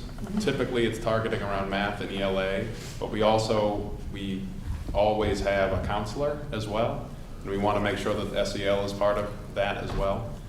And one piece of the identification process, as much as we look at kind of achievement data as our #1 filter, we also put it back out to the building. So I'll take big view of all the achievement data, and I'll say, all right, here are the kids who are eligible ultimately, and then I say, who are the other students that we're missing? And that piece that you're talking about, Joyce, is something that is on the front of all of our minds for sure. Yeah, because it wouldn't be necessarily the kids that we identify other who are special ed or anything, but there's going to be kids that would benefit from that and tremendously put us into September. as, you know, a really good way to, as, you know, that they're not all happy, although everyone I see, are you happy in school now? They go, yes. Yeah, and I think I suggested adding to Mr. Cleary, adding, you know, having that music teachers come in and work, and adding some art and music and some things that kids would really enjoy. Remember a few years ago, we had that art project? It can only be with games. Yeah, you know, so that, you know, you get those kids that want to come in and it makes it even more enjoyable, you know, for those that really like art or music or phys ed or whatever. So I don't know if they worked on that yet. But the other thing I wanted to say too is the special ed program this summer is, a remote component is required for those students. So I don't know, but not for the Power Up program. Thank you. Okay, moving right along here, I just wanted to mention too, I went to the Blackboard, so we're gonna have a high school spring concert. Mr. Ketterer, who is the band director, is holding this concert on Wednesday, May 25th at 4 p.m. in the football field. And it'll be vastly different, and it'll follow all the CDE guidelines and the Board of Health guidelines. But the families are able to come, the parents, and we're gonna tape it, and then we'll make it available to everybody. So I want to let you know that. Congratulations to Cynthia Esalonis. She's been elected to the Massachusetts School Counselors Association, acronym is MASCA, Board of Directors of the Governing Board. And her term will run from July 1st, 2021 through June 20th, 2024. I'm watching that clock. It's 8:04. I know. I was looking for the text. Set by the second. Yeah. Moving right along, keeping our brains, keeping us focused. And this is Teacher Appreciation Week, and it's Teacher Appreciation, National Teacher Appreciation Week, May 3rd through May 7th. Tomorrow, the district will serve our teachers lunch, and we've been buying a sheet cake every year. This year, we added lunch and a hoodsie. So, cake, every year we've been buying a sheet cake. We've bought backpacks, I've bought all kinds of things, but the last few years we've been doing a big sheet cake. So this year we added lunch and hoodsies to go with the cake. That's going to be served tomorrow. The other thing is I want to congratulate and thank Jonathan DeForge. I've been working with Jonathan for the last 6 years, and we've grown together, and we've done a lot of great work together in the benefit of the students and the staff here in the district. And Jonathan, you always had innovative and creative ideas, and I thank you for your support. And I could say all the same words back to you. Yeah, thank you. Thank you so much. It's been a pleasure to work with you. Yeah. Like I've told you many times, I've learned a great deal from you. There will be some sayings that I will always take with me. Somewhere you'll always be correcting my grammar. That sign in your office still bugs me. Yeah. But no, it's been a pleasure to work with you, and I wish you nothing but the continued success of retirement, whatever that is for Whatever you. it is. Something tells me it will not include much sitting down Yeah, thank you. or relaxing, but no, it's been a pleasure. Thank you. And Mr. Leone, of course you've been here for 2 years. And, you know, as I thought about comments, it was nice to have a teacher, you know, Mrs. Simmons is a teacher too, but having a teacher on a school committee is really helpful to a superintendent as well, because you bring that perspective. We were talking about, Charlie and I were talking about, before we came to the meeting, just some systems, and talking about when you've been a teacher and a user of things in a school system, you have a different perspective than somebody who doesn't. And I really appreciate your support over the last 2 years, and certainly bringing that educator lens to the school committee, having recently retired, and really advocating for students and teachers. So thank you. It's been a pleasure to work with you, and I wish you all the best. Thank you, and it's an honor for me to be going out with you. Thank you. Well, Mr. Kuchar wrote an email, and he said 1 out of 6 school committee members who leave a meeting on their own accord come back. So I'm an example. yeah, right, Cheryl, you came back, exactly. Yeah. Well, some of us came back even if it wasn't leaving by our own accord. Yeah, right. And then finally, I'd like to extend my congratulations to Dr. Render as the next superintendent. I too was on the meeting last night. I thought the search committee brought the school committee, or sent the school committee 3 fine candidates. I had the opportunity to have lunch and spend about 45 minutes to almost an hour with each candidate last week. I want to thank the school committee for running such a nice search and your professionalism, and I really was impressed. And I called Dr. Renda today to congratulate him and let him know that I'm looking forward to doing some transition work with him in June, once students are gone home and he's ended his tenure in Fitchburg. I'm very pleased that strong and steady leadership will continue for this district and will be led by a highly qualified and capable leader. So thank you. Thank you, Mary, always a pleasure. Thank you. I'm lost, sorry. I'm so tied up with everything. We're on number 8, on ongoing business, recommendations for improvements in facilities. Sure, this is my baby, because this is my last, facilities improvement. No, not necessarily. Yeah, no, not necessarily. We're hoping in about 5 minutes, there'll be another one. Well, they can count over there, don't they? No. They what? They do. No. They have a machine there. But Yeah. it's- Okay, they've that got- might help. they've It should, got- it'll come out shortly. But there's more than one item, because there were 8, 9 different, 10 Yeah. different positions, so. Well, I know Deb Flagg will text me right away, because I know she's over town hall. Because I told her if I got out, I'd go over there, if we were done, but. They won't be finished Keeping my until expectations 10:30 low. anyway. All right, let's keep our minds busy. We'll focus on my document here while we're sitting here. Oh, God. So these are the final improvements that I'm recommending with funding sources. So the curbing outside the Page Hill top that gets destroyed through the plowing each winter, it looks awful, so we're looking at replacing it with granite curbing, or we're getting a price on that, so I'll get back on that. We're going to install a restroom on the 2nd floor at Laura White. Speaking of teachers and comfortability, there is no restroom for teachers over there. We've scoped out the room that will be installed in, and the cost is about $30,000. So what I've done here is put the item, the school, the cost, and the funding source. Either cap stabilization, the general fund, or student activity.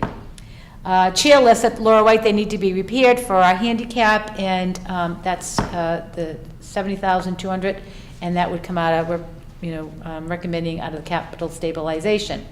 The Page Hilltop Playground. So when we built the Early Childhood Center over at the Page Hilltop School, we built a beautiful playground, and when we had the consultant out, I had him look at the Page Hilltop Playground, and it's not in compliance at all. The swings, the mulch, the actual playscape, it's worn, it's not, so we were gonna do this prior to the pandemic, and then the pandemic hit. So we met again with, what's the company, Bill, I forget. Playscapes. Yeah, Playscapes last week, me and Mr. Deppie and Mr. Plunkett, we trimmed the price back a bit. So we'll be putting in a swing set and a playscape. And so over the course of when we did some audits the last few years around student activity, as you know, student activity can always be a sticky point in school districts. And the auditor discovered there was some money in the checking accounts that hadn't really been accounted for years. I don't know, it just didn't get carried over, Bill. Those are funds that clubs and events that didn't happen or went away, Yeah, the and- money just right. rose. Right, and it was, so he uncovered it in the bank statements, and I'll go down below. So you can use student activity for students, so the Page Hilltop had $40,000 that had been, not accounted for. So the playground itself is $116,819 to renovate completely. It'll be renovated this summer and be ready for the opening of school. And so we're going to use $40,000 in student activity, and then, as I talked about in the general fund, we're going to have funds because of the charges to the grant. So we'd like to charge $76,819 to the FY21 general fund. The library windows at Page Hilltop, I just spoke about those earlier. Those $16,000, again, we can encumber those in FY21 general fund. The second phase of the boiler project, we had 2 companies come in. I'm going to have Bill talk about the estimates we got, but we thought it was going to be an additional $150,000, but it is an additional $400,000. And so we're recommending that $200,000 come out of capital stabilization, and we can encumber some money in FY '21. Bill, do you want to talk about the differences in the estimate? from what we had Yes, when earlier? we initially started the project, we secured the service of Bala Engineering, and we came up with a budget of $300,000 for the 2 boilers. It's twin boilers that would go at Hilltop. We did go out to bid, and we only had 2 bidders.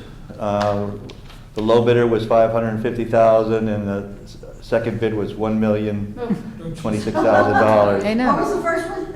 $550,000. Okay. So $250,000 over our original estimate, but if we want to move forward, the low bidder at $550, we would have to add another $400,000 to the budget, to the project budget. So we're recommending that we get $200,000 from capital stabilization, and $200,000 will encumber in FY '21 with the leftover funds due to the COVID grants. And then we have to abate the boiler room, and that's being done now. It's coming out of FY '21 at $22,000. My last thing, so a couple of Saturdays ago, I came, like last Saturday, when the vacation week ended, I came down for the robotics program. They had invited Senator Eldridge and Representative Senior and me. And I came down and spent the afternoon with the robotics. It was a wonderful afternoon. And Christine Miska presented these. I just put this in your drive so you can see the statistics from the robotics team over the years. Another program that the district should be proud of because it is a trailblazer in the Commonwealth, our Andromeda 1 program. And they've recently got some awards. I'll have to get back to you on that. But just out of interest, I thought you'd be interested to see the facts and figures. So while we were here, I saw Senator Eldridge look out the window, and I thought, and his face, his expression changed a little, and I thought, what is he looking at? And I looked out, well, we have that old trailer that's been out there, that's been an eyesore for I don't know how long. So I called Bob Briggs, and I said, I want it gone. And so it's being emptied out. It was stored with who knows what, and there's a bunch of wooden... What was it for? Well, it was for storage prior to the renovation of the high school. And remember, when, people were upset because I got rid of the trailer that was over here by the football field, that when they tried to disassemble it, it like imploded. It was so old and turned into dust. So we're getting a price on that, but it's not going to be a lot. They're cleaning it out now, and we'll get rid of that. And then at the high school, they've been asking for new weight. We have that weight room, but the equipment is from the old high school and just haven't funded it. But with the activity, student activity money, the high school, it was about $100,000 that was uncovered in the high school activity funds. So we're going to use $65,000 to replace all the weight room equipment. And so you have the total numbers there. If you scroll down, I gave you total numbers. So cap stabilization, it can be 5% of the assessments. So you can have $1,050,000 in that fund. Right now we have $801,000. Remember that awaiting field project, $300,000 has been dedicated to the project. The boiler, we're recommending the $200,000 for that. The chairlift, $70,200, and then the restroom at $30,000, which will leave a balance in the cap stave of $2,800, which is still a good balance. Now I will see 200,800. Yeah, sorry. And one of the things I may, I'm here to June 30th. As you know, we have 3 more meetings, and we may be coming back with a recommendation to maybe transfer money out of E&D to the cap stave. We're going to see how, as we get through the next few weeks with the general fund, because remember that money can be accessed through June 30th of this year. And so the Laura White, the balance in the student activity there is $56,000. And speaking with Mrs. Lewis, we're looking at maybe what we can do at that school. I talked today about the garden, that whole garden thing, which is a great student project, because the student activity money has to be spent on students. So she's looking into that. The student activity at Page Hilltop was $40,000, which we're going to use that for the playground equipment, so that'll leave a balance. That'll take that old balance out. The high school student activity is $108,000, pardon me. It'll still leave a balance of $43,000 that can be used down the road. And the middle school student activity has a balance of $4,300. And the part of the student activity balance in that is partially because they didn't go to Washington, D.C. this year. 'Cause it's Well, something this was that's actually, accurate. it was old money that just didn't get carried over when they were doing the accountings in the buildings. And so when we had an external auditor come in to help with the student activity, assist Bill in it, he discovered in the bank statements these balances that had just been being carried over, and we But just we didn't- have that money in the bank. Yeah. Okay. Oh, yeah, Getting yeah, yeah. a 0.5% interest. Yeah. So, that completes that report. Thank you. And of course, that's really good that was audited, because many times when you look at schools, things, it's always the student activity stuff. It's totally Right, there's a lot of, sugar, so it's just, And we- you just forget about it, first of all, it's just nothing that. yeah, no, this was before, this was from years, past, it wasn't anything recent, correct, Bill? It was Ongoing, Yeah, yes. yeah, for a long time. And we've trained the administrative assistants, and we had this particular individual, train the administrative assistants and standardize the procedures around student activity accounting in the buildings and such. And it's something that should be done every year as well. It's just a good refresher, because when you're handling money, that's the one thing you don't want Handling to, money, you're handling money. yeah, you don't want to get into trouble with handling money. Most important thing. A lot of school systems have. Yeah, I Yes. mean, that's always when the school system gets criticism, Right, 9 times out of 10 is the student activity monies, because they're handled through so many different directions and stuff, and it's loose after a while, so. yeah.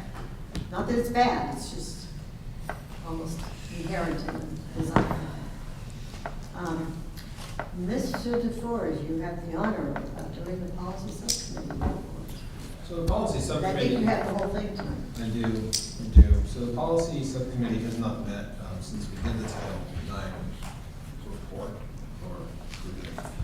If you'll just give me a moment, I have about 100 windows open here, so let me find the one that Dr. Mullen sent an email with feedback from the attorney today on this Title IX sexual harassment policy.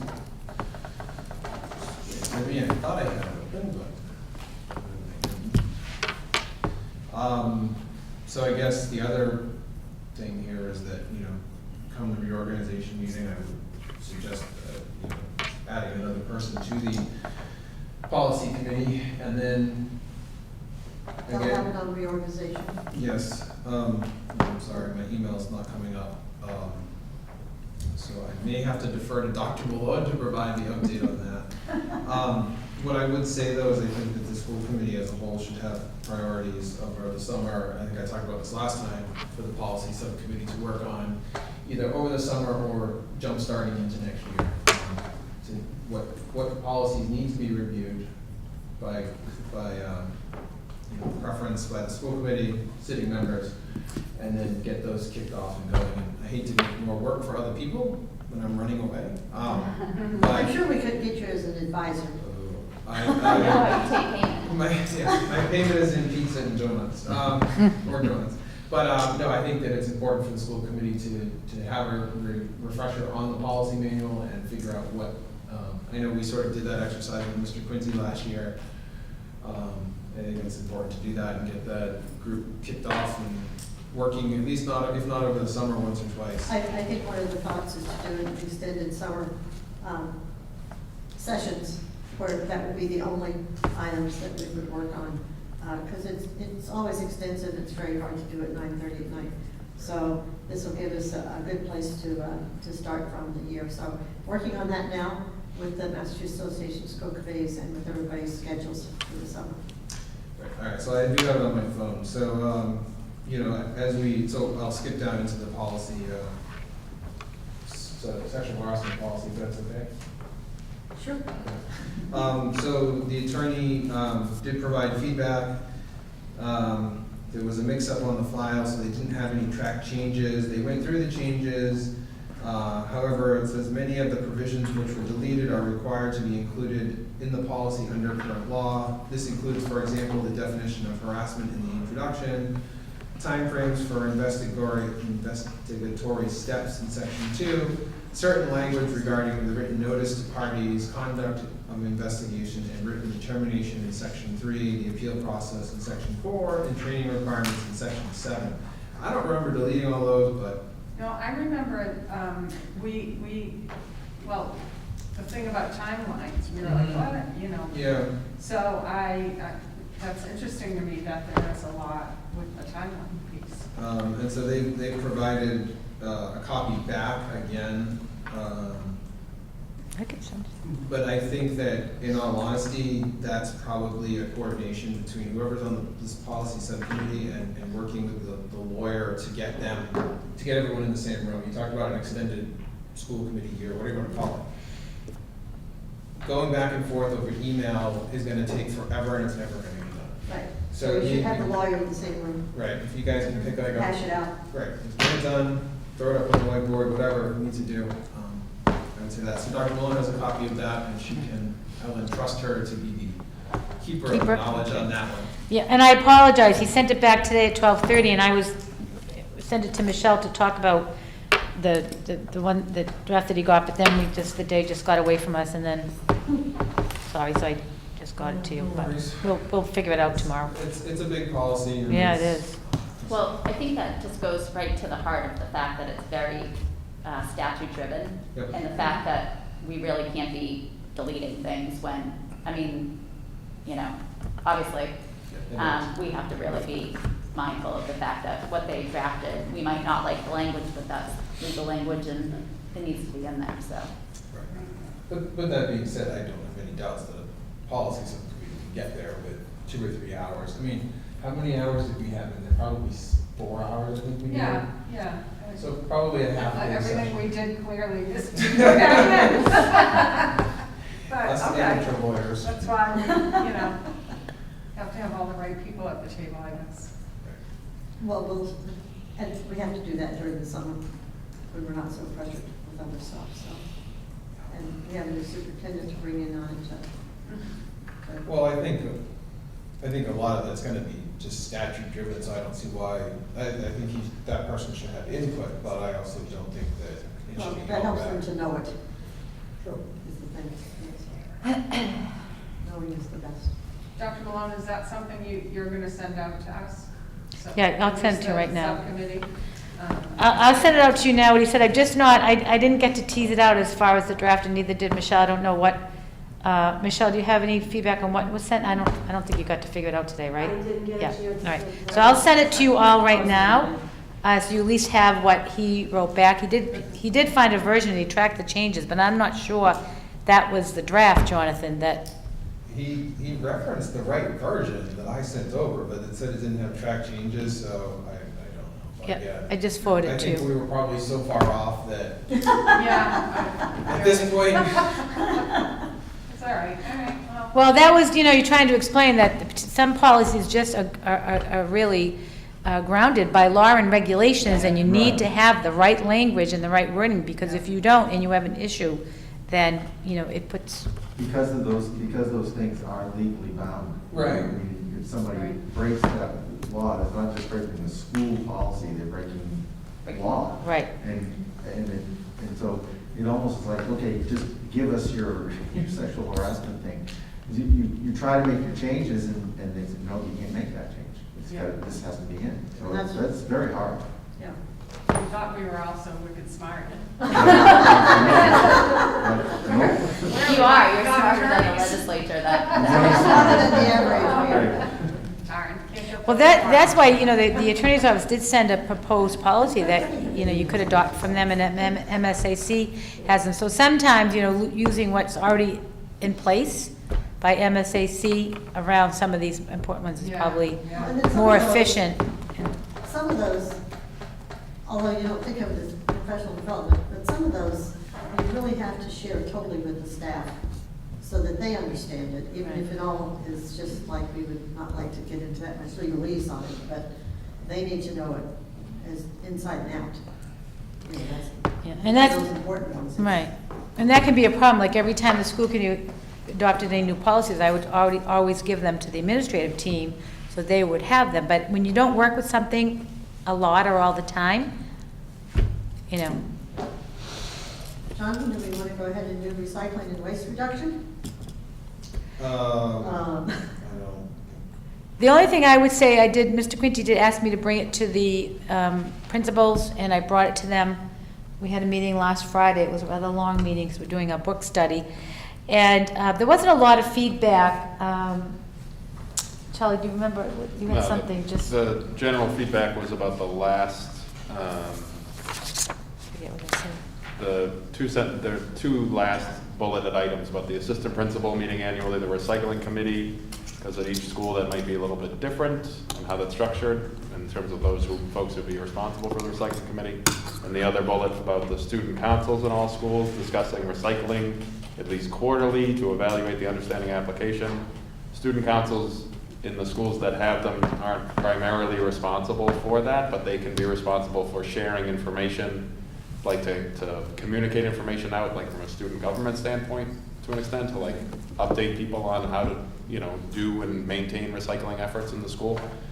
So having that specific information about the quarterly and focusing on that, there was some feedback around that too. Yeah. I would think there'd be some feedback around that because primarily, do we think of the student councils as being educational bodies that are going to educate the world because they talk about applications in homes and schools?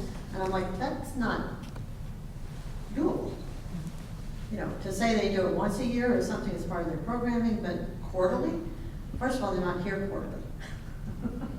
Because they have the summer off, so that takes care of for. Unless it's their quarters. Huh? Unless it's their quarters. Right. Right, so, so that's big. Yeah, no, yeah. Right, so there's a couple of things there that I can understand why people said, what? Yeah, I At least they think. took out the part that we had to have somebody hired to do this, so that was good. Yeah, I mean, everybody's willing to work. I know this funding is dependent upon it, and everybody's amendable to the recycling, but there has to be training and consistent education for students, and you have to have people kind of overseeing, because again, once something gets contaminated with food, then the whole recycling bin is now not recyclable. And that's the biggest challenge in the schools. So, and really, and I think maybe through the student councils, like the student councils educating the students about it and talking about it. It's something, again, on the morning intercom, remember we recycle, please remember that food goes in this barrel, and you have to keep these reminders. Plastic bags, they're not going recycling. Right, it's not something you can talk about at the beginning of the year and say, we recycle and hip hip hooray, and you'll see the green bins and you'll see the blue bins and this, and then you never talk about it again. You have to continue to reinforce all of this stuff for children and for adults. So, if I remember correctly, the town mayor needed us to have something in place, and we did have a recycling policy in place. And this is, in some ways, very similar. Did they need us, wasn't there a certain date or something, they needed us to do this? Yeah, or I'm not, grants? I don't know if Mr. Quinty has that information, but I can certainly call, it's Laurie, Nering, yeah. I can Jim find I was out. supposed to reach out to her, I don't know if that happened. Yeah, I don't, Lori Sable. I was. Lori Sable. I thought Laurie Sable, I'm yeah. sorry. I'm That's thinking of okay. someone Yeah, else. I can reach out and, Because that was, I don't know if you- that's what started this off. right, Was that she needed some kind of policy in the schools that, so they could get their grant for, I don't know what. Yeah. I don't remember what the grant was for. we So- can reach out to her and just find out what her deadline is and see. Okay. So did they have suggestions for the last two paragraphs that what might be doable in this?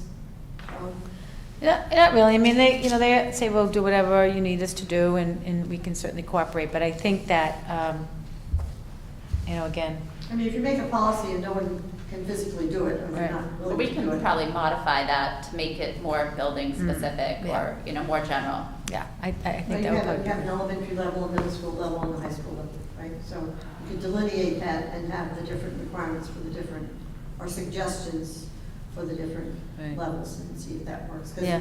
just the whole, the physical plant director, yes.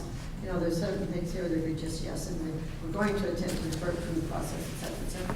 So, but I think when I read those last two lines, I read, I don't know if that's going to work. Right, So, if we knew what her dedeadline was, I think it's important. It might be that we need to do this at the next meeting. okay, Without- I'll reach out to her and without ask her. failure. Actually, I can send her an email right now. Thank you, Jonathan, for doing that. know if we have any update from Shirley, so do we have chairman's notes here? Nothing yet. I have no updates. No news is good news.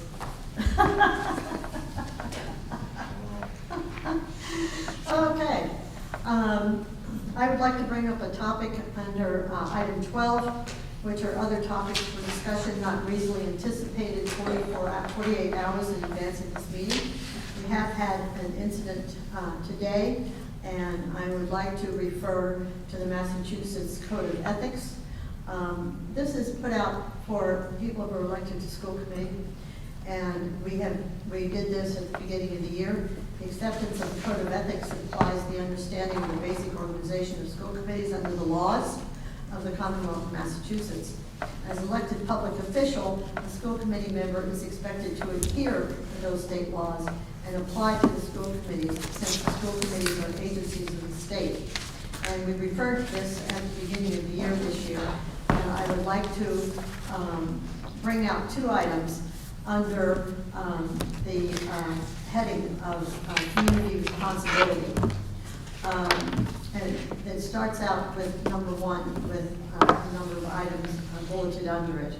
A school committee member in his or her relationships with the community. And item C is to remember that he, she is one of a team and must abide by and carry out all community decisions once they are made. Item F is acceptance of the office of committee member as a means of unselfish service with no intent to play politics in any sense of the word or benefit personally from committee activities. And looking at those two items on the Code of Ethics, the other way that was put out was that decisions that are made at the table, you do, as a school committee person, you do all your discussion at the table in public. And once the school committee as a whole, as a board, have made a decision, then I'll refer back to item C, that you're a member of the team and you must abide by and carry out all committee decisions once they are made. Now that doesn't mean you don't have freedom of speech, but it does mean that your basic freedom of speech really should occur at these tables and not sideswiping everybody else. So with that in mind and looking at that, I would call for a motion of censure for Mr. James Quinty in relationship to his activities. And these have occurred within the last 48 hours. So moved. So we have a motion on the table to censure Mr. James Quinty based on the Code of Ethics. Is there a second? Second. I would then call for a vote. All in favor say aye. Aye. All opposed say no. The motion is unanimous. Thank you very much. I think this. Communications, I think we still have Mr. Jonathan trying to communicate. I have one more time. Oh, and it's a short list, so that's good. It's very short. Well, we just got a bunch of the high school stuff that Mr. Christie, thank you, Oh, explained, so. are we going to add those on, or should we have a separate? I think we should have like a school committee calendar of end of the year events so that we know where to be. And Well, probably because I'm not going to. We can do that for you. We'll get that for you. thank you. Just some of those senior activities that Yeah. we'd like to make Yeah. sure we. Yeah, I'll have Well, Mr. please Christie, he'll do it. tell people that He's, seniors are gonna be he's, busy. and he'll be getting it ready to send to parents anyhow too, so we'll get it to you, no problem. All I right. just texted over to Yeah, Shirley, no. just an update, anything yet? Not yet, just letting you know. Thank you. You're welcome. All right. So Ready to puke. That's gonna be gross. Leading off from Mr. Christie. Wednesday, May 5th, progress reports issued for grades preschool through 8. Wednesday, May 12th, progress reports issued to grades 9 through 11. Thursday, May 13th, Diversity, Equity, and Inclusion Advisory Subcommittee meeting, 7 p.m. via Zoom. Wednesday, May 19th, school committee meeting, 6:30 p.m., location to be determined. Thursday, May 27th, Diversity, Equity, and Inclusion Advisory Subcommittee meeting, 7 p.m. via Zoom. Friday, May 28th, last day for seniors. Monday, May 31st, no school in observance of Memorial Day. And if I remember correctly from Mr. announcement, June 3rd, 7 p.m. parade in Air Shirley.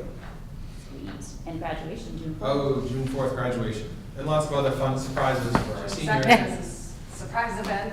Yes. Spring concert You is have the to tell me what that 25th. and We can add those things for our next meeting, so we'll have time Yeah. before. Yes. We Yeah. can enjoy them again. Thank you, Mr. DeForge. And before we adjourn to enter into executive session, I would extend a large thank you to Joe Leone and Jonathan DeForge for all the work they have done at these committee tables and all the work they have done not at the committee table, with the searching of the superintendent and many other things. And I appreciate the communications with all of them. They have been a huge help to me. So I would say if we could do a standing ovation Oh, jeez. and say thank you very much. Everyone feels good. Am I allowed to make a statement? Probably not, because it's just, you know, say something nice. If it's nice, you can. It would. I would really like to thank all of you for putting up with me on this committee. I wasn't here long, but I did enjoy the work, most of it anyway. There were some things that were not so much fun, and it was a very, very hard couple of years. There was a lot of stuff that went on. I do want to say that there are a few things that I think are extremely important, and I hope that we're hearing one of them is resolved in the next few hours or less than that. But the Fields project, I think, is extremely important for us to get done in the next upcoming time. And I think that we need to continue to work, as Dr. Malone has done a tremendous job with, keeping our kids safe and here in our district and not choicing out to other places. And that includes, you know, kids leaving for athletic reasons, kids leaving for whatever reasons. And the other thing I think that we really need to continue to work on is diversity in our school systems with what we teach kids, and our hiring practices, and trying to get people of color in our administration, on our school committee, and on our staff, and to keep them there. And so I think those are the big issues that we need to continue to work on. And I know that the people on this committee will do that. The people that I've been working with are fabulous. Dr. Malone, you are a true educator. You're a fabulous person, as well as you know, a tremendous leader, and it's been my honor to work Thank you, Joe. with you. Thank you all. Thank you. Thank you, Joe. Our pleasure. And I'll be around. I'm still in town. Yeah, Joe, we have a few And- things. and, You can't just get away that fast. Glenn, I will not be on school committee again. I'll be around. Won't be on this school. Joe, I have to follow up something that you said there, because I don't think people put the importance on it, and I know from personal experience, do not take your kids out of community. Do not take your kids out of community. There's nothing so serious that taking them out of community can't be more serious. So, I know this for sure, so thank you for.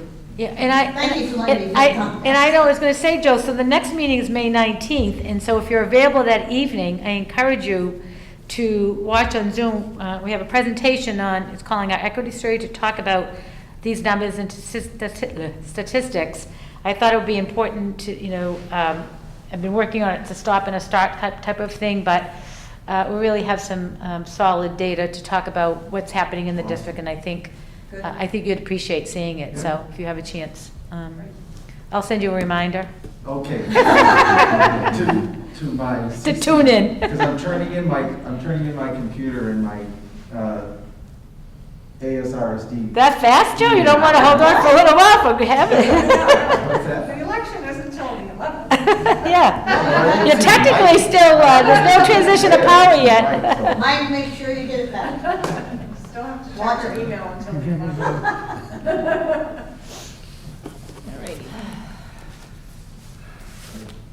I guess, saying what Joe said, this district is a place that's a gem. We use that word a lot with our new superintendents. I look forward to seeing what's gonna happen in the next few years. I'm excited to still be a part of the community in a different way.